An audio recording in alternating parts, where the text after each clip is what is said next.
Hello everyone, Jacob here. In today's lesson, we're going to talk about this structure, should or shouldn't have PP, which in Korean means 뭐뭐 할 걸 or 뭐뭐 하지 말 걸 그랬어. And another way you could translate this would be 뭐뭐 했어야 했어, 뭐뭐 안 했어야 했어. And we've actually talked about another structure that has the same meaning, to wish someone had PP. And if you want, you can click on the link right here and watch that video, but you actually don't have to watch that video first. You can just watch it later if you want to know another way to say this 할 걸 그랬어, 하지 말 걸 그랬어, 했어야 했어, 안 했어야 했어 in English. But anyway, let's get back to our structure for today. Should have or shouldn't have PP. This is a very, very useful structure when you want to express a regret.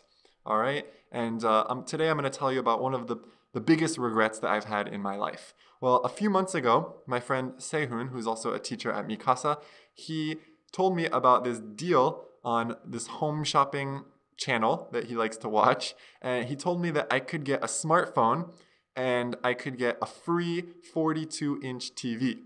But at the time, I didn't really believe him. I didn't really trust him. I thought the smartphone would be kind of bad, and I was kind of waiting for the iPhone 5 to come out. Well, anyway, now I really regret it, and I should have trusted him. I should have trusted him because the iPhone 5 is still not out. I'm still waiting, and actually I don't even really want the iPhone 5 anymore. So I should have just trusted him and accepted, his special deal that he found on the home shopping channel. I should have trusted him. So here we are using this should have PP structure. And in Korean this would mean 믿을 걸 그랬어 or 믿었어야 했어. Okay? So I should have trusted him. I shouldn't have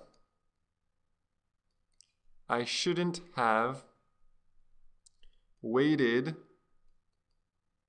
for the iPhone 5.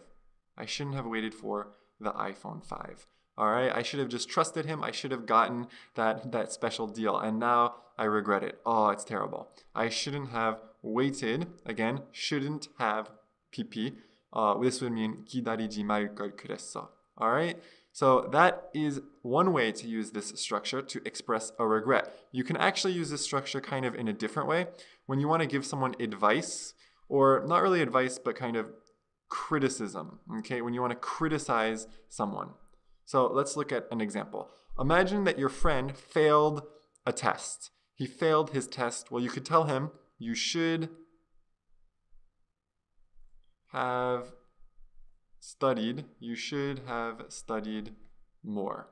You should have studied more.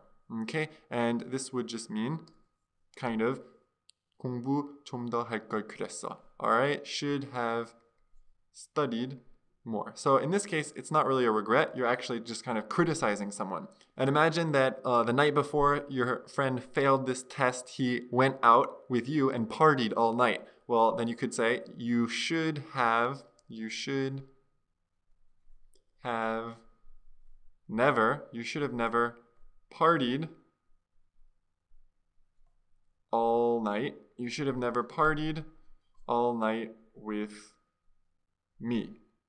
You should have never partied all night with me. So actually here we're changing the structure a little bit. Instead of saying shouldn't have, we are saying should have never, which is possible. All right, and I just wanted to show you that you can either say you shouldn't have or you should have never, and it's pretty much the same. 하지 말 걸 그랬어. In this case, party means actually 놀다. It's a way of saying 놀다. So this would mean 놀지 말 걸 그랬어. Okay, 밤새도록 놀지 말 걸 그랬어. All right, so that is pretty much everything that I wanted to talk about in this structure.